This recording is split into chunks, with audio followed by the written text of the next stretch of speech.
देवाधिदेव महादेव को पहचान के नेत्र की जरूरत है।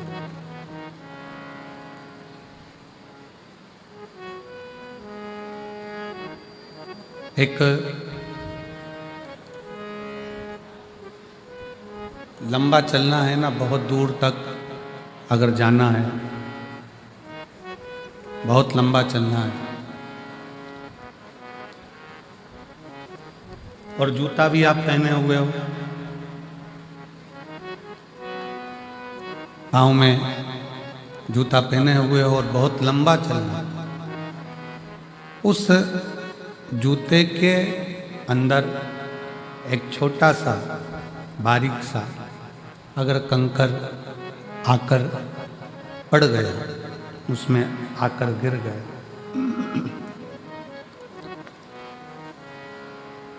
वो जूते के अंदर अगर एक छोटा सा भी कंकर आकर पड़ जाता है, गिर जाता है, रह जाता है, तो आप बहुत दूर तक नहीं जा सकते,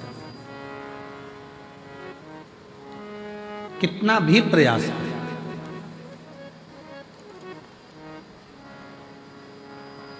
बहुत लंबा चलना है तो कंकर को जूते में डाल कर बाहर फेंकना पड़ेगा।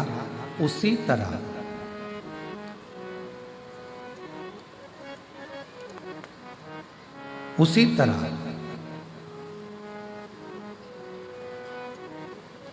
जूते में से अगर कंकर निकाल कर नहीं फेंका तो बहुत लंबा चल नहीं पाओगे।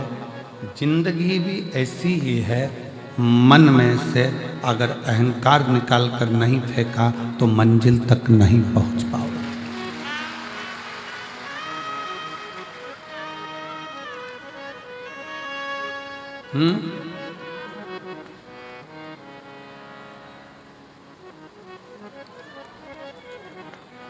मंजिल तक नहीं पहुंच पाओगे। जूते में से कंकर का निकालना जरूरी है और मन से अहंकार का निकालना जरूरी है। शिव जी ने कामदेव को क्यों भस्म करा? भगवान शंकर को ऐसी क्या पड़ गई थी जो कामदेव को भस्म करना पड़ा? मेरे शंकर भगवान कामदेव को भस्म नहीं करते, पर कामदेव के अंदर अहंकार इतना आ गया था कि भगवान शंकर को कामदेव को भस्म करना ही पड़ा।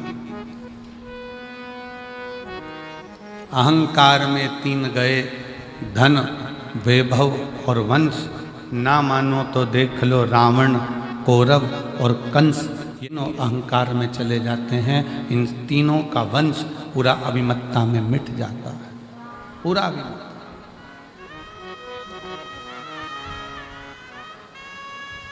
शिव को अभिमत्ता प्रिय नहीं। शंकर भगवान को तुम्हारा अहम, तुम्हारा अहंकार प्रिय नहीं।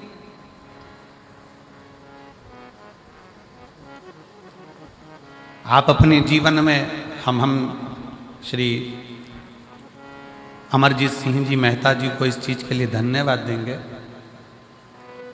कि उनसे जब भी बात करो, चाहे फ़ोन पर बात हो, आशीष जी कराएं, चाहे सामने कभी मिलते हैं, बात होती है, तो हम उनसे कहते हैं कि बाबा की ऐसी कृपा हुई कि भटिंडा में ये दूसरी बार कथा हुई।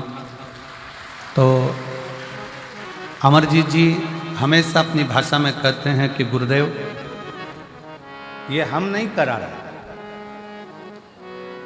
और मैं उनके बेटे को भी यही कहूँगा, पदम जी को, कि उनके मुख से भी यही शब्द निकलता है कि गुरुदेव, ये कथा, ये सत्संग, ये संगत हम नहीं करा रहे। ये तो कहीं स्वयं भटिंडा की भूमि पर, ये भटिंडा में रहने वाले रहवासियों के कोई पुण्य प्रबल हुए होंगे तो इन्होंने ये कथा करा।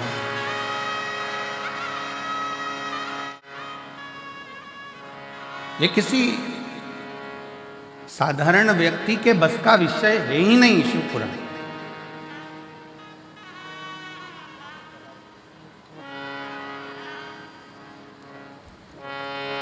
शंकर भगवान की पुराण को करवाने के लिए भगवान शंकर पूरा छलनी से छान लेते हैं और फिर जान लेते हैं कि ये सही है, करवा पाएगा कि नहीं करवा पाएगा, तब करवा पाते हैं।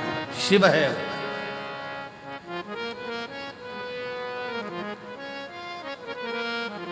वो ओगड़दानी है।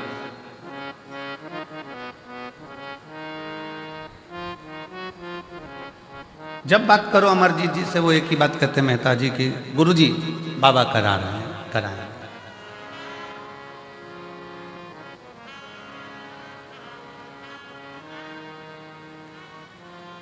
वाहे गुरु जी का खालसा, वाहे गुरु जी की फतेह। करा रहे हैं, वो कराने वाला है, करा रहा है। इसमें हम नहीं, भगवान शंकर कामदेव को जलाकर इसलिए भस्म कर रहे हैं क्योंकि कामदेव के अंदर यह अहंकार आ गया था कि मैं शंकर की समाधि को तोड़ सकता हूं, मैं शिव की समाधि को तोड़ सकता हूं। मैं शब्द, मेरा संबोधन अहमता की निशानी है।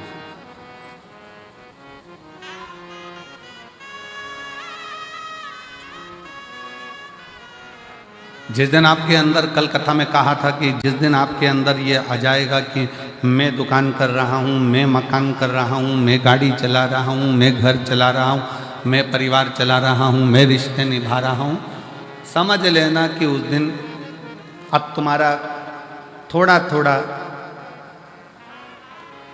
डाउन होना चालू होगा। कामदेव ने अपनी भाषा में कह दिया कि मैं शिव की समाधि को तोड़ सकता हूं, मैं शंकर भगवान की समाधि को तोड़ सकता हूं। मेरी जीजियों, मेरे जीजाओं, मेरी बेटियों, बेटाओं, मेरी माताओं, मेरे भाई, मेरी बहनों, एक बात बहुत सावधानी से सुनना। नवरात्रे आते हैं, नवरात्रे आते हैं, नवरात्रे में आप माता रानी के व्रत कर लेते हो, जोत जला लेते हो, माता रानी का व्रत करते, उपवास करते, जागरण करते, जोत जलाते, पूजन करते, निवेदन करते, और अभी फिर चैत्री नवरात्रे आएंगे, आप फिर आराधना करोगे, फिर साधना करोगे, फिर जोत जलाओगे, फिर माता रानी को याद करोगे, फिर व्रत रखोगे। आप कितने भी व्रत करो, आप कितनी भी जोत जला, आप कितना भी जागरण करो, पर 4 लोगों के सामने जाकर ये कभी मत कहना कि मेरे जैसा व्रत कोई नहीं कर सकता, मेरे जैसा जागरण कोई नहीं कर सकता, और मेरी जैसी जोत कोई नहीं जला सकता। ये अभी मत कहो। आपके मुख से तो शब्द निकलना चाहिए, आपके मुंह से तो, आपके मुख से तो वाणी निकलना चाहिए कि वो माँ अम्बा, जगदम्बा, दुर्गा भवानी, माँ वैष्णव रानी, माँ जगत जननी, माँ नैना, माँ मनसा, माँ कांगड़ा, माँ चिंतपूर्णी, माँ ज्वाला, उसकी जैसी इच्छा होती है वैसा व्रत करा लेती है, और उसकी जैसी इच्छा होती है वैसा जागरण करा लेती है, और उसकी जैसी इच्छा होती है वैसी जोत जला लेती है। हमारी सामर्थ्यता नहीं है।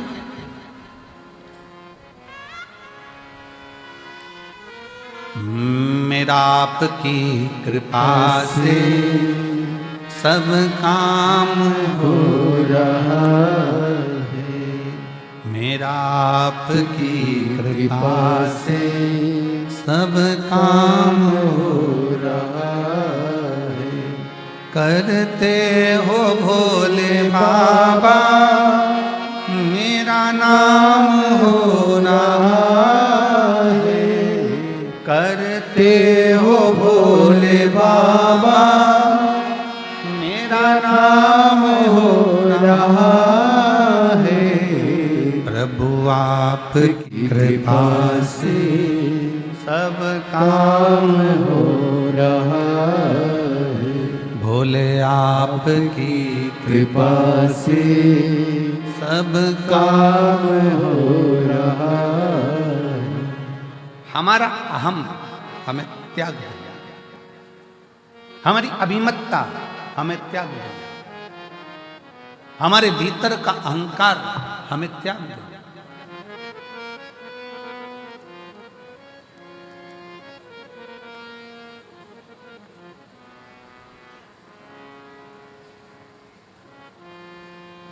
कितना सुंदर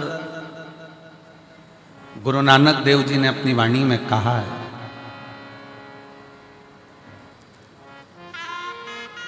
कि जब संगत आवे, जिस समय पर दरवाजे पर कोई संत, कोई साधु, कोई सन्यासी, कोई तपस्वी, कोई साधक, कोई उपासक, कोई भक्त, कोई दीन, कोई दुखी तुम्हारे दरवाजे पर आवे, गुरु नानक देव जी अपनी वाणी में कहते हैं कि उस रब की सेवा से बड़ी सेवा होती है किसी गरीब को, भूखे को भोजन कराने की सेवा।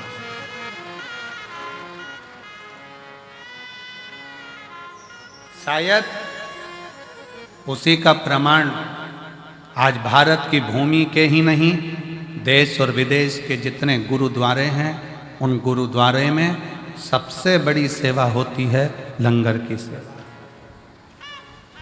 सबसे बड़ी सेवा है लंगर की सेवा। इसलिए शायद भारत की भूमि के ही नहीं, देश और विदेश के सारे गुरु में जब लंगर चखने के लिए लोग जाते हैं, लंगर सेवा में लोग जाते हैं, तब ये मानकर सेवा करते हैं कि हम किसी दूसरे की सेवा नहीं कर रहे, हम हमारे रब की सेवा कर रहे हैं, हम हमारे शिव की सेवा कर रहे हैं, हम हमारे भगवान की सेवा कर रहे हैं, कोई दूसरे की नहीं। और मेरी जीजियों, मेरे जीजाओं, मेरी बेटियों, बेटाओं, मेरी माताओं, मेरे भाई, आप इस कथा के पंडाल में जो हजारों लाखों की संख्या में आप लोग पहुँचे हो, अगर यहाँ पर भी आप अगर सेवा कर रहे हो तो ये मत सोचना कि मैं सेवा कर रहा हूँ या मैं सेवा कर रहा हूँ। ये तो मेरे बाबा ने कृपा करी, उनकी करुणा हुई, और उनकी करुणा हुई तो मैं कथा के पंडाल तक पहुँची, और उनकी करुणा हुई तो मैंने किसी प्यासे को पानी पिलाया, भूखे को भोजन कराया। भागवत जी किस किसने सुनी है? हाथ उठाओ जरा। सबने सुनी है? रखो हाथ नीचे। भागवत सुनी होगी तो उसमें एक प्रसंग आता है, भगवान सुदामा और भगवान कृष्ण।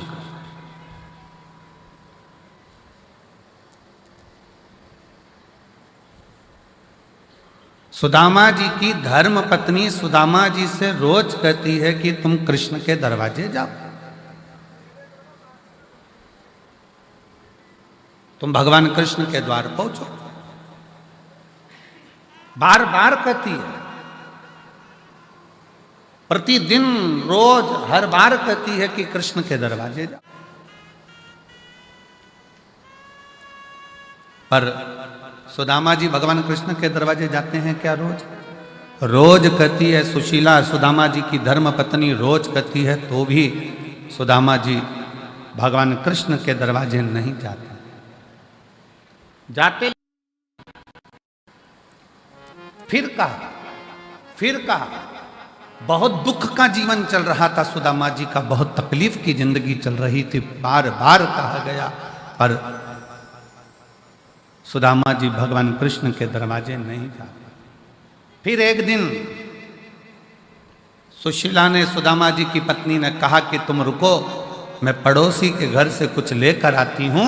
पड़ोसी के घर से तंदूल मांग कर लाई, पल्लू में बांध कर सुदामा जी को दिया।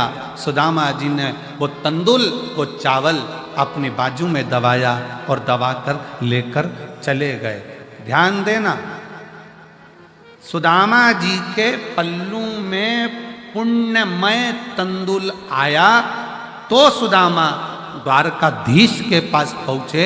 शिव महापुराण की कथा कहती है, जब हमारी जिंदगी में कोई पुण्य हमारे पल्ले में आता है तब जाकर हम शिव महापुराण की कथा तक पहुंच पाते हैं।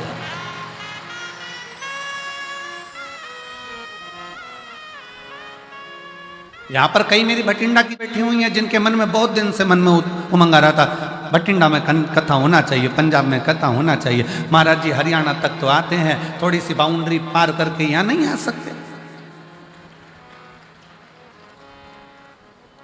हमारे पंजाब में भी कथा होना चाहिए, हमारे पंजाब में भी कथा होना चाहिए। कितना कितना कोई पुण्य पल्ले में आया, पुण्य पल्ले में आया। हम पिछली बार जब कथा कर कर यहाँ से गए भटिंडा पंजाब से, तो हमने श्रीमती बबीता मेहता जी से, अमर सिंह जी की धर्मपत्नी जी से एक बात यहाँ से जाते समय हमने कहा माता जी कहीं कोई पुण्य, भाभी जी आपके मायके के, ससुराल के और आपकी 71 पीढ़ी के कोई पुण्य प्रबल हुए होंगे जो भटिंडा में आपने ये शिव महापुराण की कथा करवा दी। कोई पुण्य।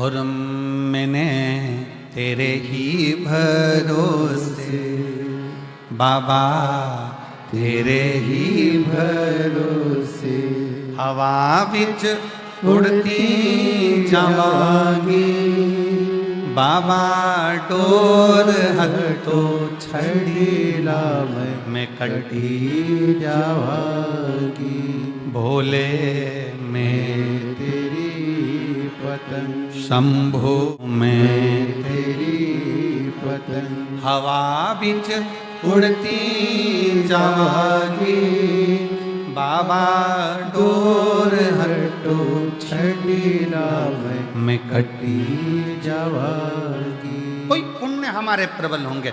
सुदामा जी के पल्लू में जो तंदूल पड़ोसन के घर का आया, चावल पड़ोसन के घर का आया, वो तंदूल जो सुदामा जी लेकर गए, पड़ोसन के घर का पुण्य सुदामा जी के पल्लू में आ गया। और वो पुण्य इतना प्रबल था कि उस पुण्य के बल पर सुदामा जी द्वारकाधीश के सामने जाकर खड़े हो गए। हमको इधर पंजाब का तो नहीं मालूम, पर हमारे मध्य प्रदेश में एक रीति चलती है कि दिवाली के समय पर, होली के समय पर, बैसाखी के समय पर, लोहड़ी के समय पर हमारे उधर ऐसी रीत चलती है कि हमारे घर से मिठाई दूसरे के घर जाती है और दूसरे के घर से मिठाई हमारे घर आती है। अब हमें पंजाब का तो नहीं मालूम, पर हमारे उधर तो ये रीत चलती है। इधर भी चलती है क्या? इधर भी है। अच्छा, फिर तो तुम हमारे जैसे ही और हम तुम्हारे जैसे, ठीक है। मतलब हमारे उधर ऐसी रीत है कि त्योहार पर, बैसाखी हो, लोहड़ी हो, दीपावली हो, होली हो, उस समय पर, संक्रांति हो, मकर संक्रांति, उस समय पर लड्डू जाता है, मिठाई जाती है। और मिठाई पड़ोसी के घर जाती है, रिश्तेदार के जाती है, फिर वहां से भी हमारे यहाँ आती है।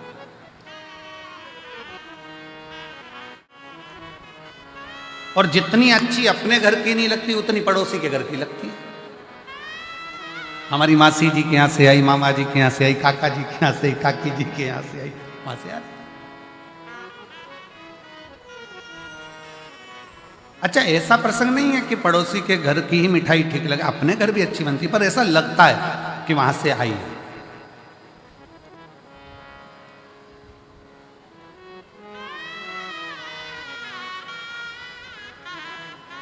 और कभी कभी वो एक प्रसंग याद आ जाता है ना कि वो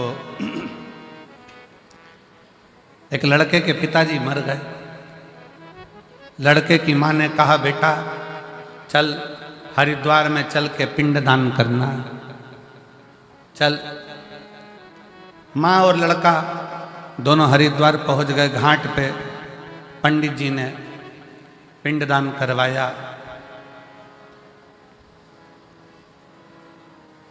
और पिंडदान करवाने के बाद वहां पर भोजन रखा। इतने में एक कौवा उड़ते उड़ते आया। लड़के ने अपनी माँ से कहा, माँ देखो, हमने सुना है कौवे के रूप में पितर आते हैं, आज मेरे पिताजी देखो कौवे के रूप में उड़कर आ रहे हैं। माँ बोली, हाँ बेटा, ये तो सही है कि पिताजी भोजन लेने आ गए।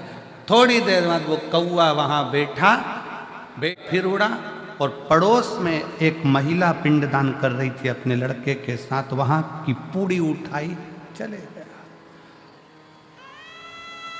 बेटा बोला देखो माँ, कौए ने पास में से पूड़ी उठा ली पर अपनी पूड़ी नहीं उठाई। इतने में माँ रोती रोती बोली पक्के में तेरा ही बाप है, पक्के में तेरा ही बाप है। कभी उनको अपने घर का पसंद ही नहीं आया, जब भी खाया पड़ोसी के घर ही खाया। ये तेरा ही बाप है, ये निश्चित हो गया, ये पक्का हो।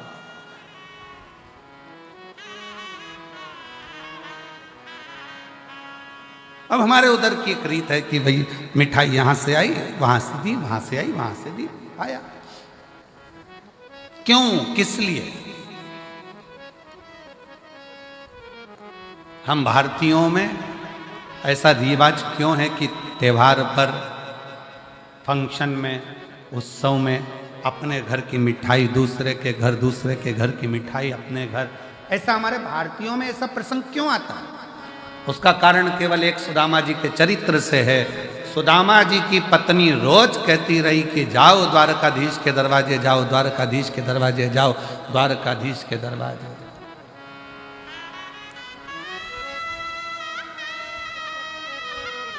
और सुदामा रोज विचार करते हैं कि जाऊंगा। अच्छा, सुदामा जी की पत्नी जैसी दुनिया में किसी की पत्नी भी नहीं हो सकती।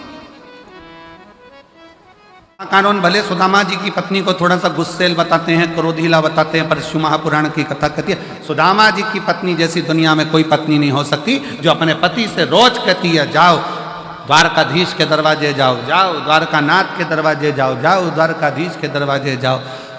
दुनिया में ऐसी पत्नी कम होती हैं जो अपने पति को रोज भगवान शंकर के मंदिर भेज दे। दुनिया में ऐसी पत्नी कम होती हैं जो रोज अपने पति को भगवान के दरवाजे पर भेज दे, सत्संग में भेज दे। सुबह से सुदामा जी की पत्नी उठती थी और रोज कहती थी द्वारकाधीश के पास जाओ, और एक आज की पत्नी सुबह से उठते से कहती है जाओ दूध की थैली लिया।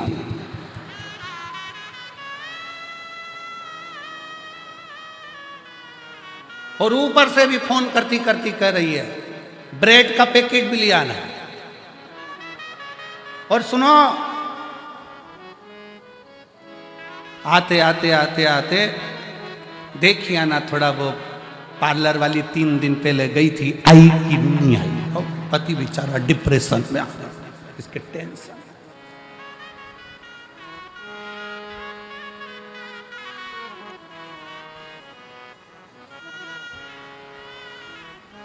सुदामा जी की पत्नी रोज कहती है, पर सुदामा जाते नहीं है। शिव महापुराण की कथा कहती है जब तक पल्ले में पुण्य एकाग्रित नहीं होगा तब तक भगवान के दरवाजे, सत्संग में गुरु के दरवाजे तब तक आप नहीं पहुंच सकते जब तक आपके पल्लू में पुण्य ना हो। इसलिए हमारे भारतीयों में रीत है, पड़ोसी के मिठाई आती है, हम पड़ोसी के घर मिठाई देते हैं कि हो सकता है हमने जितना भजन करा हो, हमने जितना पुण्य करा हो, उससे 4 गुना ज़्यादा भजन पुण्य किसी पड़ोसी ने करा होगा, तो उसका पुण्य हमारे खाते में आएगा और हम भी पार उतर जाएंगे। इसलिए उसकी रीत हमारे यहाँ आजमाई।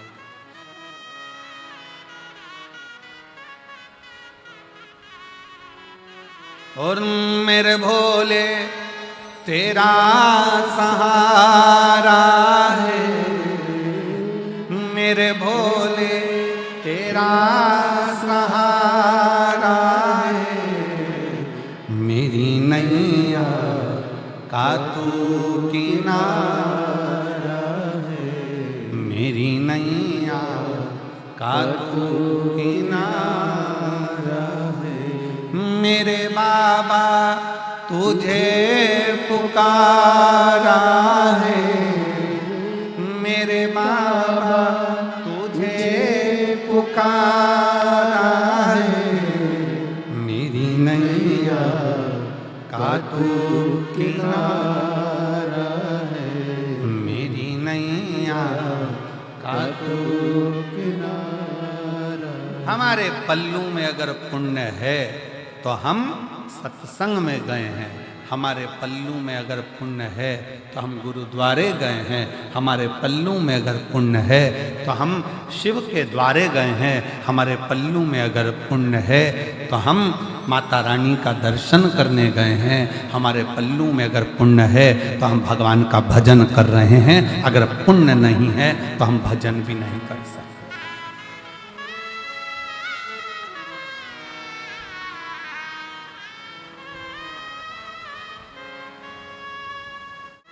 पुण्य अपने पास,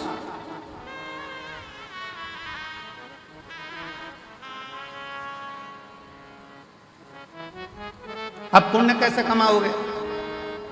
शिव महापुराण की कथा कहती है, हमने पहले भी कथा में कहा, ये कौन सा हाथ है? सीधा हाथ। ये कौन सा हाथ है?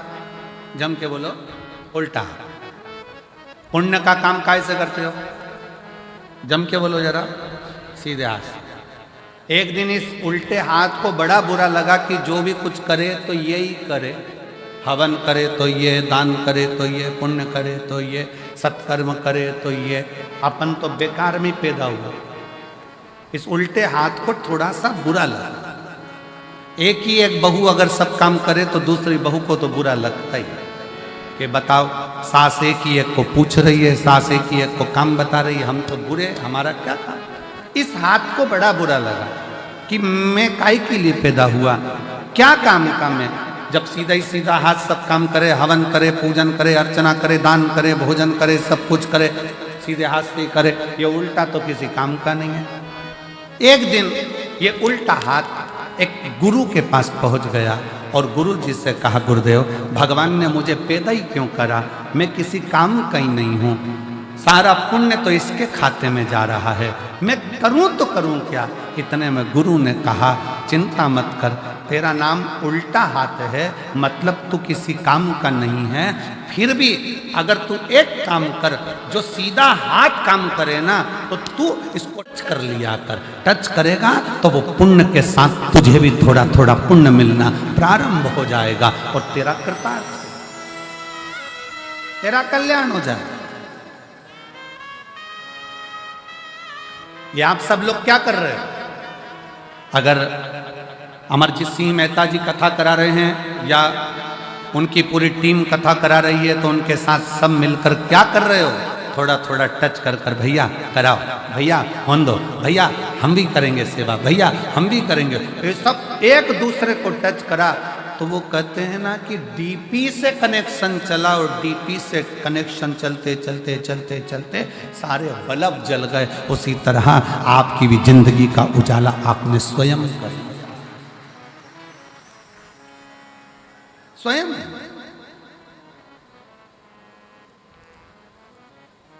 भगवान शंकर की अविरल भक्ति, भगवान शिव की अविरल भक्ति का फल आपको प्राप्त, शिव तत्व आपको प्राप्त। और शंभु शरणे मांगू घड़ी रे दुख काटो, दया करीने दर्शन आपो। अगर हम बहुत बड़ा आयोजन नहीं कर सकते, हम बहुत बड़ा कार्य नहीं कर सकते, हम बहुत बड़ा उत्सव नहीं कर सकते, तो जो बड़ा उत्सव, बड़ा कार्य अपने नगर में, अपने शहर में कोई सत्कर्म हो रहा हो, कोई सेवा का काम हो रहा हो, तो अपन नहीं कर सकते तो कम से कम जाकर खड़े होकर इस शरीर के द्वारा थोड़ा सा भी स्पर्श कर लेंगे तो उससे भी अपन पार उतर सकते हैं, पार लग सकते हैं।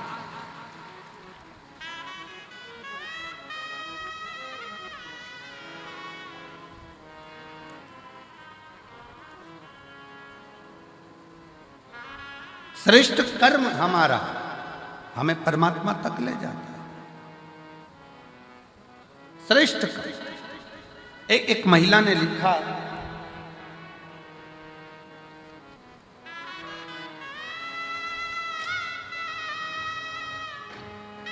मैं बबीता, काम्बोज, सहारनपुर, सहारनपुर कहाँ पर है? यही है, आसपास ही होगा, है यूपी सहारनपुर।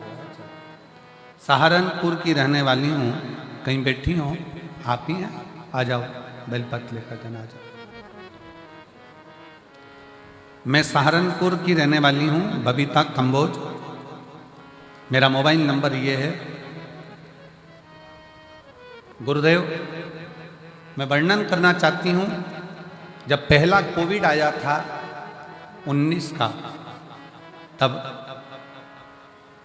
मेरे पति को कोविड हुआ और उनकी दोनों आंखें चली गई। दोनों आंखों से दिखना बंद हो गया। डॉक्टरों ने जांच करने पर डॉक्टरों ने कह दिया कि वो कोविड के कारण इनकी आंखों की नली सूख गई है, उसके कारण इनकी आंखों की रोशनी मुश्किल है कि एक जगह पर दिखाया, मन नहीं माना। तब हम फिर चंडीगढ़ ले गए। चंडीगढ़ में पीजीआई में दिखाया, गुड़गांव में दिखाया, हरिद्वार में दिखाया, दिल्ली में दिखाया। ऐसे जगह जगह पर हम हमारे पति को लेकर गए, पर डॉक्टरों ने मना कर दिया कि इनकी आंख जो कोविड का असर हुआ है उसके कारण बस इनके दोनों नेत्र की नसें सूख चुकी है, ये रोशनी अब आएगी। किसी ने चेन्नई का कहा, वहां दिखाया, पर रोशनी आंखों की नहीं है। अब आखिरी में हम हार गए। तब किससे कहे? हमारी एक परिचित ने कहा कि टीवी पर कथा आती है, 1 बजे वो सियोर वाला महाराज कथा कहता है, शिव पुराण चलती है, तुम्हारे पति को भी सुनाओ, तुम भी सुनो। हमने कथा सुनना प्रारंभ करा और कथा सुनते सुनते हमने शिवजी पर जल चढ़ाना प्रारंभ करा। जल चढ़ाया हुआ अपने पति की आंखों पर लगा देते, बेलपत्री खिला देते। तब अपनी पड़ोसन से कहा कि तुम, पति तो नहीं जा सकता, क्या तुम मेरे साथ सीहोर चलोगी? हम हमारी पड़ोसन के कहने पर उसके साथ सीहोर गए। वहाँ से कंकर शंकर की पूजन करी, रुद्राक्ष लिया और वहाँ से रुद्राक्ष लेकर आए। तांबे के कलश में रुद्राक्ष को गलाते, शिव जी पर चढ़ा देते, शंकर का चढ़ा जल अपने पति को पिला भी देते, आंखों में लगा भी देते। ऐसा करते करते 19 में आंख गई, 20 में नहीं आई, 21 में नहीं आई, 22 में नहीं आई। ऐसा क्रम करते हुए जब 23 आया तब हमने कथा सुनी और बाबा की ऐसी कृपा हो गई कि बाबा की करुणा से आज मेरे पति पूर्ण तरह से देखना प्रारंभ कर दिए और उनकी आंखों ने काम करना प्रारंभ कर दिया। अब वो अपना काम स्वयं कर लेते हैं, मोटरसाइकिल भी चला लेते हैं और बाबा की कृपा उनने देखना चालू कर दिया। मैं शिव जी को प्रणाम करने के लिए यहाँ आई हूँ। मेरा नाम बबीता कंबोज, सहारनपुर की रहने वाली हूँ। मेरा मोबाइल नंबर ये है। शिव तत्व किसको कहते हैं?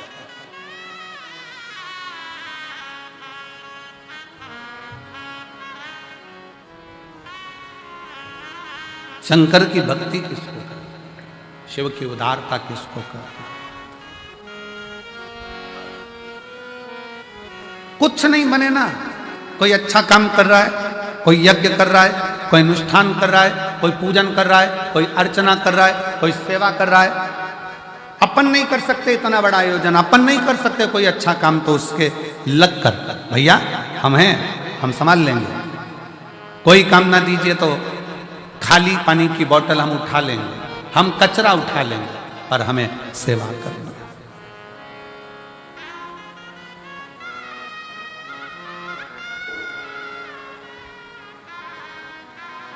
और भला किसी का कर न सको तो बुरा किसी का मत करना। फूल नहीं बन सकते तो कांटे बनकर मत। अच्छा करिए, अच्छी सोच रखिए, अच्छे विचार रखिए।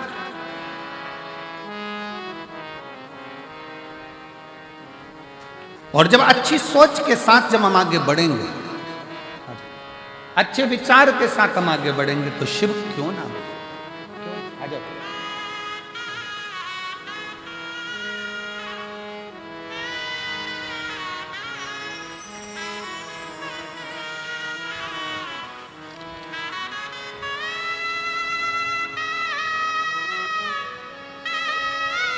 सब उठा लो। रोते नहीं, अब तो आंखें आ गई, बाबा की कृपा है ना, रोना आंसू पहले पोछो, आंसू पोछो।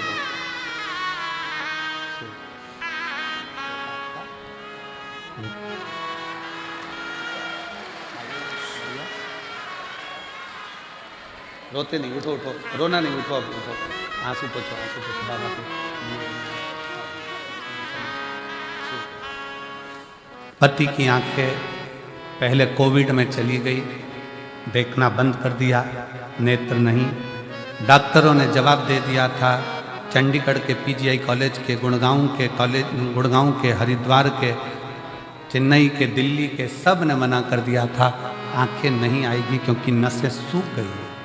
पर अरे तेरा ही दिया मैंने खाया पिया है, तेरा शुक्रिया है, तेरा शुक्रिया है। अब वो मोटरसाइकिल भी चलाते हैं, अपना काम भी करते हैं और दुकान भी संभाल लेते हैं। अब उनको पूरा दिखना प्रारंभ हो गया। ये शिव है।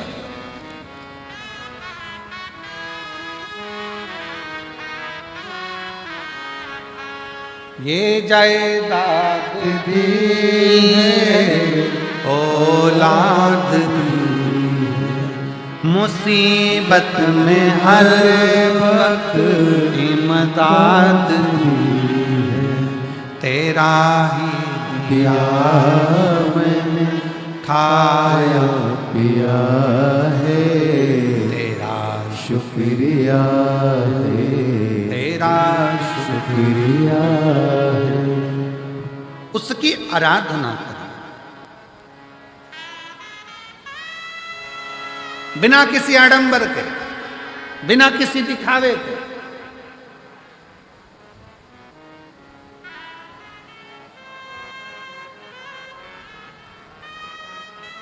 केवल एक विश्वास, एक भरोसा,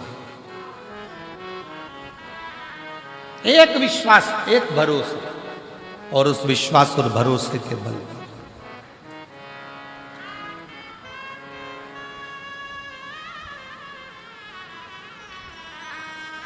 शिव महापुराण की कथा कहती है, पल्लू में अगर पुण्य बंध गया, पल्लू में अगर पुण्य आ गया, खूब अच्छी अच्छी होटलें हैं, खूब बढ़िया बढ़िया होटलें बनी हुई है, बहुत बड़ी बड़ी होटलें बनी हुई है। आप होटल में 24 घंटे खाओ, मना नहीं, मना नहीं। पर यदि अपने नगर में, अपने क्षेत्र में तुम कहीं बाहर गए हो और राह में तुम्हारी जेब में अगर पैसा है तो तुम अच्छी अच्छी होटल में खा सकते हो, पर एक बात याद रखना, पैसा अगर जेब में है तो होटल तक पहुंचोगे, और अगर पुण्य तुम्हारी जेब में है तो तुम गुरुद्वारे तक, शिव के मंदिर तक, शंकर की चौक तक।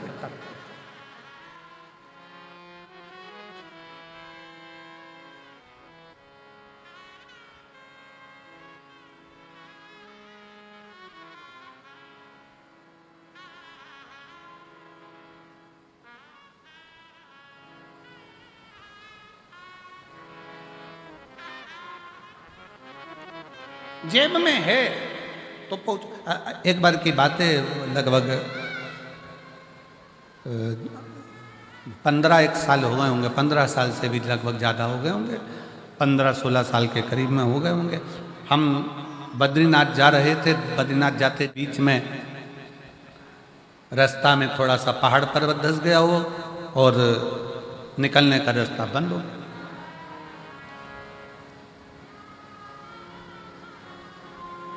वहीं पंजाब के 2 बेटे, पंजाब के 2 लड़के और मोटरसाइकिल से वो हेमकुंड साहिब जा रहे हैं, और पंजाब के वो दोनों बेटे जो हेमकुंड साहिब जा रहे थे, उन्होंने देखा कि यहाँ रास्ता बंद पड़ा हुआ है और सब लोग परेशान हैं, बच्चे भी परेशान हैं। वो दोनों लड़के गाड़ी को खड़ा करे, मोटरसाइकिल को साइड में, बुलेट को, और वो दोनों लड़कों ने तुरंत पत्थर उठा उठा कर उस रास्ते को क्लीन करा, रास्ता साफ करा। जब रास्ता साफ हो गया तब हम नीचे उतरकर उन दोनों बेटों के पास में गए और हमने उन दोनों बच्चों से कहा, हमने कहा कि भाई तुम्हारी मोटरसाइकिल पर, बुलेट पर तो इतने सारे कपड़े भी नहीं है, इतना सारा सामान भी नहीं है, फिर आप इतने ठंड में ऊपर जा रहे हो हेमकुंड साहिब के लिए, तो कैसे जाओगे? तो कहा महाराज जी वहां सारी व्यवस्था है, सब व्यवस्था। फिर हमने उन बच्चों से कहा, हमने कहा कि बेटा एक बात तो पक्की है कि तुम्हारी जेब में नोट की गड्डी हो चाहे ना हो, पर तुम्हारे दिल में पुण्य की गड्डी बहुत बड़ी पड़ी है, इसलिए बाबा बुला रहा। जब पुण्य प्रबल होता है तब जाकर कोई सतमार्ग तक पहुंचता है, पुण्य प्रबल होता है तब कोई अच्छा कर पाता है, पुण्य प्रबल होता है तब कोई भूखे को भोजन करा पाता है, पुण्य प्रबल होता है तब किसी के घर में अतिथि मेहमान आते हैं, पुण्य प्रबल होता है तब किसी के दरवाजे पर कोई भूखा पहुंचता है। और अगर पाप प्रबल होते हैं तो दुनिया के लोग दूर हटते चले जाते हैं, केवल दारू कुट्टे पास में आते चले जाते हैं। केवल नशा, चाहे वो मदिरा का हो, जुए का हो, व्यसन का हो, स्त्री का हो, किसी भी तरह का नशेला व्यक्ति तुम्हारे से जुड़ते चले जा रहा है और भगवान दूर हटते चले जा रहे हैं। पहले मन करता था जाकर अरदास करने पहुंच जाते थे, पहले मन करता था तो मंदिर तक पहुंच जाते थे, पहले मन करता था गुरुद्वारे तक पहुंच जाते थे, पहले मन करता था तीर्थ तक पहुंच जाते थे। अब भगवान ने धन भी दे दिया, गाड़ी भी दे दी, ड्राइवर भी दे दिया, सत्ता भी दे दी, वैभव भी दे दिया, और भगवान के दरवाजे तक पहुंच नहीं पा रहे हो। समझ लेना कि धन तो बढ़ गया पर पुण्य खत्म होता चले गया, इसलिए परमात्मा दूर हटता चला गया। आप जितने बैठे हो अपने दिल पर हाथ रखकर बताना, पहले परिस्थिति डाउन थी, थोड़ा परिस्थिति बेकार थी, तब तीर्थ भी बहुत जाते थे, लोग तुम्हारे यहाँ आते भी बहुत थे, मिलने वाले भी बहुत आते थे, रिश्तेदार भी बहुत आते थे, कोई अच्छा काम होता था तो वो सब तुम्हारे यहाँ हो जाता था, पूजन, सत्यनारायण कथा, हवन, यज्ञ, क्यारी माता की चौकी, जोत आदि आदि सब हो जाता था, वाणी जी हो जाती थी, जो कुछ करना चाहते थे वो सब तुम्हारे घर पर होता था। अब जैसे जैसे घर बड़ा हुआ, महल बड़ा हुआ, गाड़ियां बढ़ी, मोहल्ले में सब कुछ तुम्हारी अटारी हवेली सब बन गई, और धीरे धीरे अब पुण्य का काम कम होता जा रहा है। समझ लेना कि हमारा पुण्य समाप्त हो गया, इसलिए हमसे भगवान की पूजन पाठ आराधना संगत भी दूर होती चली जा रही। क्यों हो रही है? वो नजदीक आना चाहिए।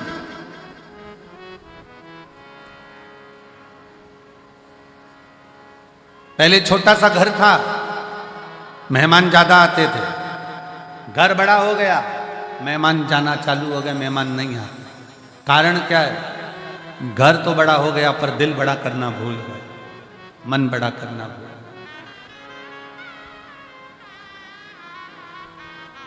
हृदय को बड़ा रखिए, मन को बड़ा रखिए, दिल को बड़ा रखिए। और जब हृदय बड़ा हो, एक पत्र है देखिए बड़ा सुंदर,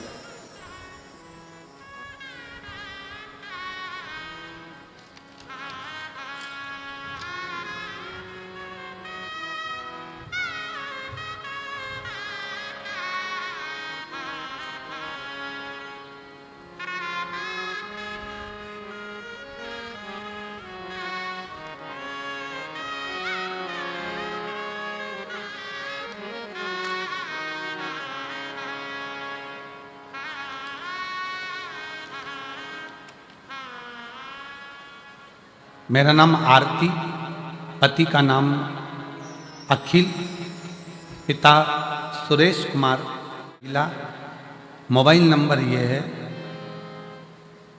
निवासी नूरपुरा ढाणी, तहसील सादुल शहर, जिला गंगानगर, राजस्थान से आई हैं। कहीं बैठी हैं?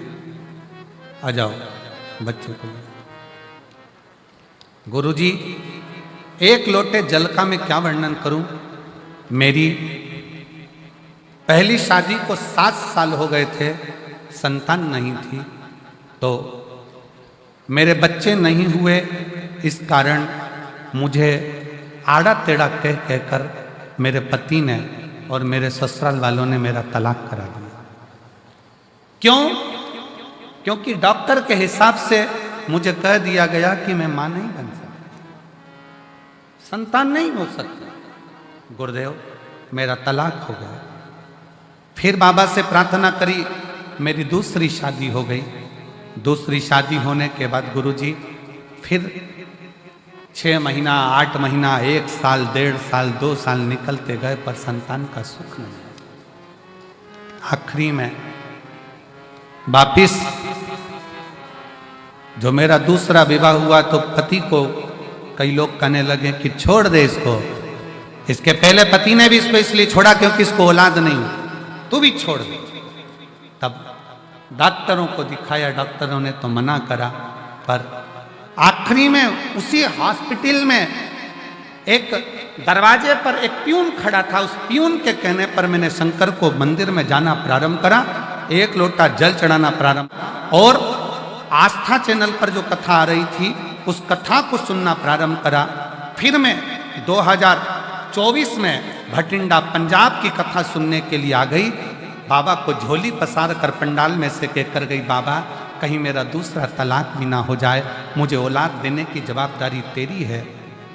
तब बाबा की कृपा से 5 महीना भी पूर्ण नहीं हुआ और शिव की कृपा से मेरा गर्भ ठहर गया और बाबा की कृपा से मुझे संतान की प्राप्ति हुई। मैं बाबा को यहाँ प्रणाम करने के लिए आई हूँ। गुरुदेव, 4 दिसंबर को मेरे घर में संतान की प्राप्ति हुई है। मैं शिव को नमन करने के लिए।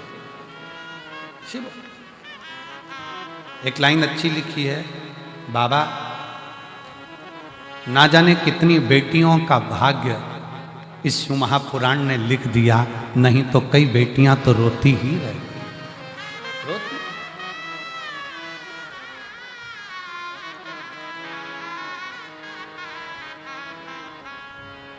फिर निवेदन करूंगा, ना जाने कौन सा पुण्य अमरजीत जी, बबीता भाभी जी को, पदमजीत जी को बहुत बहुत साधुवाद दूंगा। ना जाने कौन सा पुण्य आपका और ना जाने कौन सा पुण्य इस भटिंडा वालों का प्रबल हुआ होगा जो शिव महापुराण की कथा इस भटिंडा पंजाब में पहुंची। पुण्य है ये हमारा।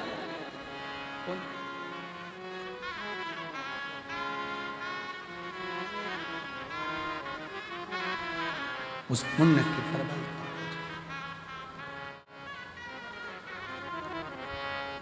जब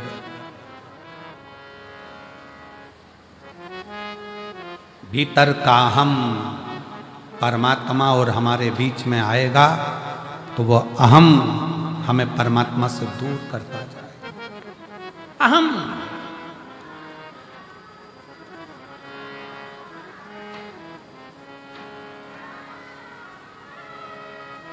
कल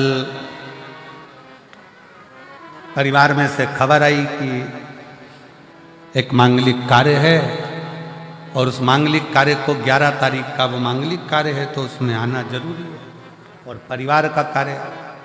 तो हमने अमरजीत जी से कहा कि भैया आशीष को खबर करी कि ये मैसेज अमरजीत जी को दे दो कि कथा जो 7 दिन की है वो कथा 5 दिन में पूर्ण करेंगे और कथा जो 12 तारीख को पूर्ण होना थी वो 10 तारीख को हम पूर्ण करके 10 तारीख को हमें निकलना पड़ेगा। 11 तारीख और 12 तारीख का 2 दिन का परिवार में कार्य है और बहुत जरूरी है उसमें जाना।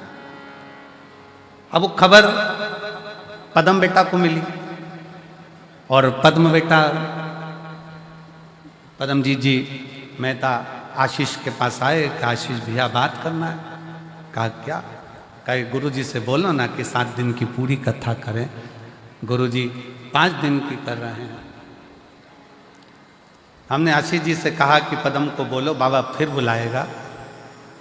जो 5 दिन अगर मिले हैं ना तो ये 5 दिन भी अपनी झोली इतनी भर लो कि अगले वर्ष फिर बाबा कृपा कर दे। इतनी कृपा। ये 5 दिन भी अगर मिले हैं तो जीवन के वो लक्ष्य बनाकर, वो आनंद बनाकर सुनो। और मेरा फिर भटिंडावास निवेदन है, आज कथा का दूसरा दिन हो गया, 3 दिन की कथा और है आपके पास में। ऐसा झोली पसार कर सुनना कि मेरे बाबा अगली बार हमें इतना देना कि हम भी शिव महापुराण की कथा इस भटिंडा शहर में करा सकते। ऐसी कृपा श्रवण करो दिल से। पुण्य प्रबल होता है तब कहीं भगवान शंकर की कथा, कहीं गुरु की वाणी, कहीं संत की वाणी अपने जीवन में आती है, अपने जीवन।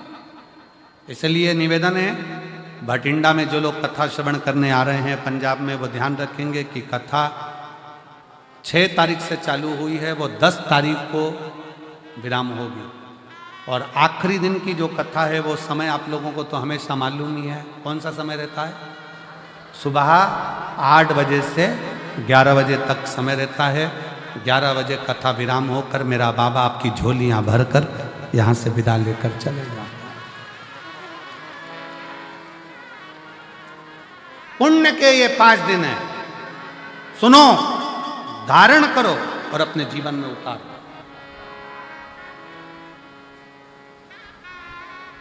और ये कथा यहां पर 10 तारीख को विराम हो जाएगी।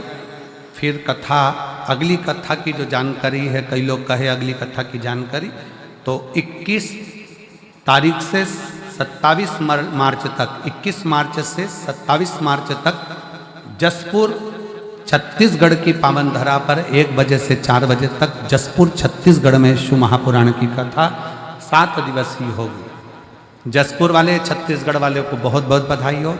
उसके बाद में राजस्थान वालों को बधाई दे कि 11 तारीख से 17 अप्रैल तक, 11 अप्रैल से 17 अप्रैल तक रतनगढ़ राजस्थान में शिव महापुराण की कथा हो। 11 अप्रैल से 17 अप्रैल तक रतनगढ़ राजस्थान वालों को बधाई हो जो कथा मिली है। और बिहार वालों को भी बधाई दूंगा जिनको कथा 21 अप्रैल से 27 अप्रैल तक सिंहेश्वर बिहार में कथा होगी। उसके लिए बिहार वासियों को बहुत बहुत बधाई हो, बिहार के रहवासियों को बधाई हो। ये सभी कथाओं के क्रम चले। शिव तत्व है, उसको धारण 5 दिन है भटिंडा के पास में। इसको दिल से, आनंद से, जितनी सेवा से, जितने भजन से, जितनी भक्ति से श्रवण कर सकते हो और जितने प्रेम से बाबा को पुकार सकते हो पुकार।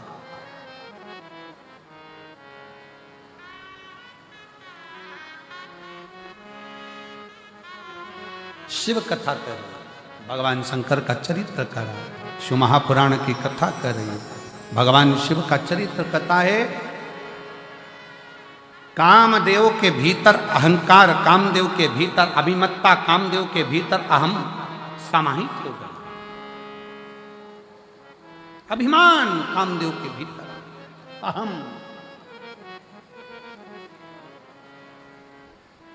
और जब कामदेव के भीतर अभिमत्ता समाहित हुई, अहंकार आया, मेरे शिव भस्म नहीं करते। कार बढ़ता चले जाता है तो शंकर भी भस्म कर ही दे। एक शिव जी का एक भक्त था जिसका नाम था प्रनद। क्या नाम था? प्रनद। शिव जी का परम भगत था। क्या करता था वो कि कभी भी जिंदगी में उसने अन्न को ग्रहण नहीं किया, अन्न खाता ही नहीं, पानी पीता, पेड़ों की पत्तियां तोड़कर भगवान का श्रृंगार करता और उसी पत्ती का सेवन करता।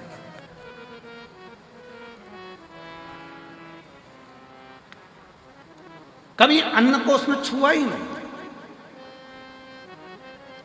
केवल शंकर भगवान को जल अर्पित करना, शंकर भगवान को बेल अर्पित करना, भगवान शंकर को बेलपत्र चढ़ा देना, भगवान शंकर के ऊपर श्रृंगार कर देना पत्तियों का, उसी पत्तियों को उठाकर उसको खा लेना।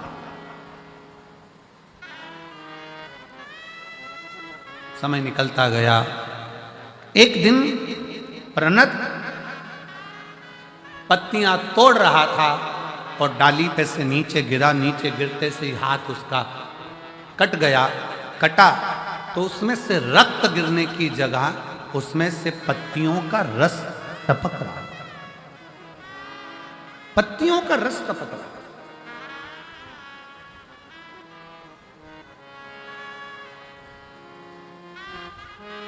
और जब पत्तियों का रस टपकते उस प्रणत ने देखा तो बड़ा खुश हुआ और खुश होकर आज चिल्ला चिल्ला कर कहने लगा कि मैंने अन्न को छोड़ा था, केवल पत्तियों का सेवन करा था, इसलिए मेरे शरीर में रक्त बचा ही नहीं। अब मेरे शरीर में केवल केवल पत्तियों का रस है, उसके सिवाय कुछ नहीं। अब जिस शंकर की वो आराधना करता था, जिस शिव की वो आराधना करता था, वो आराधना भी, क्योंकि उसके अंदर रक्त ही खत्म हो गया, वो तो पत्तियों के रस उसके शरीर में से टपक रहा है, तो उसके अंदर अहंकार आ गया, अभिमान आ गया। अभी आपको कथा में कहा था कि माता रानी की चौकी लगाओ, व्रत करो, आराधना करो, तुम कुछ भी करो, तुम्हारी साधना करो, शंकर के मंदिर जाओ, एक लोटा जल चढ़ाओ, चाहे गुरुद्वारे में जाकर सेवा कर रहे हो, चाहे तुम कोई भी सेवा कर रहे हो, चाहे लंगर की सेवा कर रहे हो, चाहे भंडारा कर रहे हो, पानी पिला रहे हो, झाड़ू लगा रहे हो, पोछा लगा रहे हो, पर तुम अपनी सेवा का गुणगान किसी से मत करो। अपने भीतर के अहंकार को अपने अंदर से निकाल कर बाहर फेंक दो। जब अहंकार अपने अंदर से निकल कर बाहर जाएगा तो निश्चित है कि परमात्मा को मिलने में देरी नहीं लग पाएगी, परमात्मा को मिलने में देरी नहीं होगी।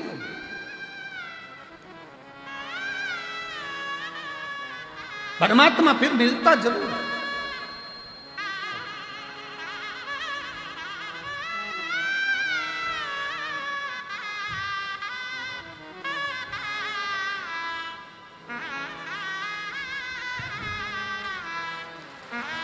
शंभो शंभो।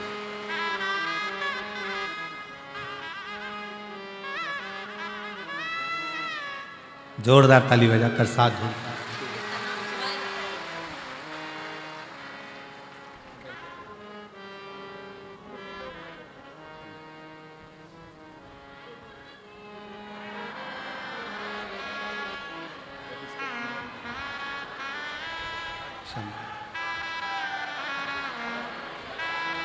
शिव कृपा से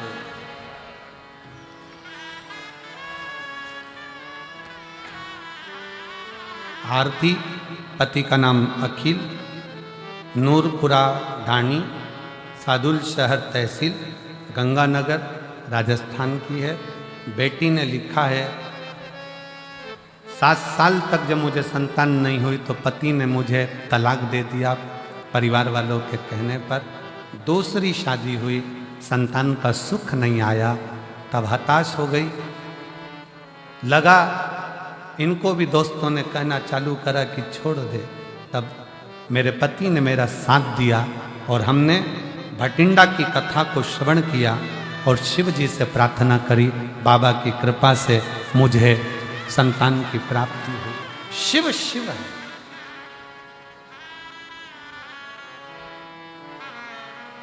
शंकर शंकर, वो देने में देरी नहीं करता।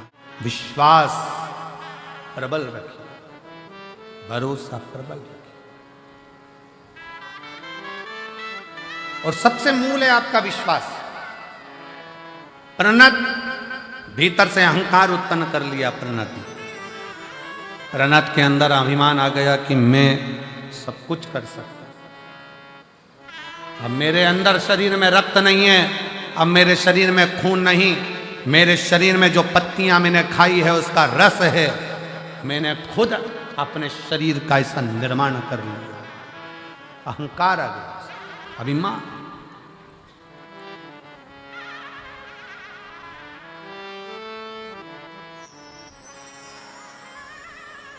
और फिर निवेदन है कि मत बुरे कर्म कर बंदे, वरना पछताएगा, भगवान की आंखों से तू बच नहीं पाएगा। तू बच नहीं पाएगा। अरे ओ अज्ञानी मत कर नादानी, अरे ओ अज्ञानी मत कर नादानी। तेरे कर्म का फल भी तू ही पाएगा, जैसा किया तूने तेरे आगे आएगा। मत बुरे कर्म कर बंदे, वरना पछताएगा। भगवान की आंखों से तू बच नहीं पाएगा, ओ बच नहीं पाएगा। अरे ओ अज्ञानी मत कर नादानी। प्रणत को भी अहंकार है।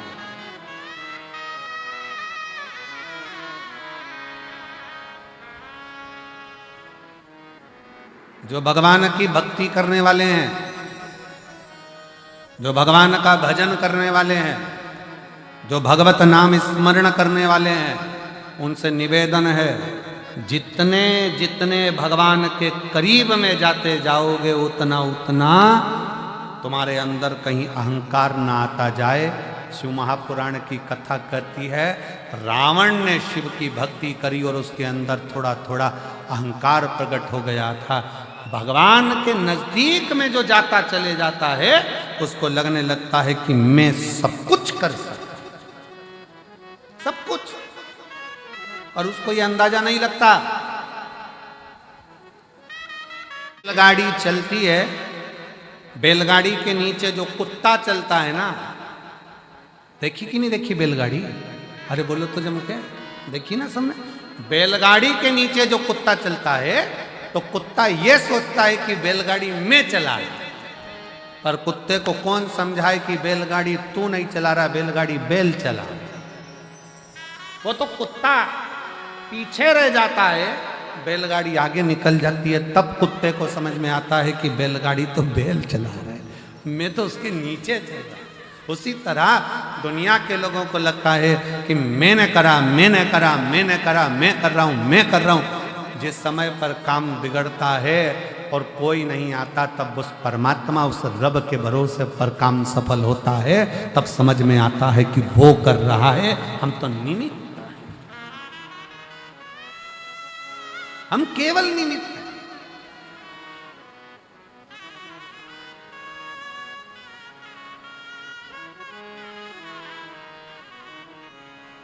ओ पालनहारे निर्गुण हो तुमरे बिना हमरा कोनो नहीं। हमारी उलझन सुलझाओ भगवन, तुमरे बिना हमरा कोनो नहीं। तुमरे बिन हमरा कौन नहीं। कौन होगा? हमको लग रहा है हम कर रहे हैं, हम।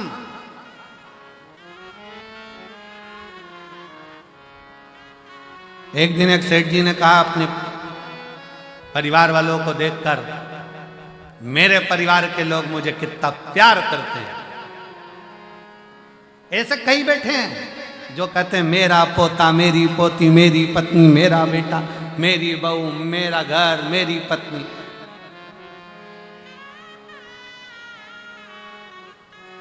अगर मैं मर गया, मेरे पीछे पूरा परिवार मर जाएगा।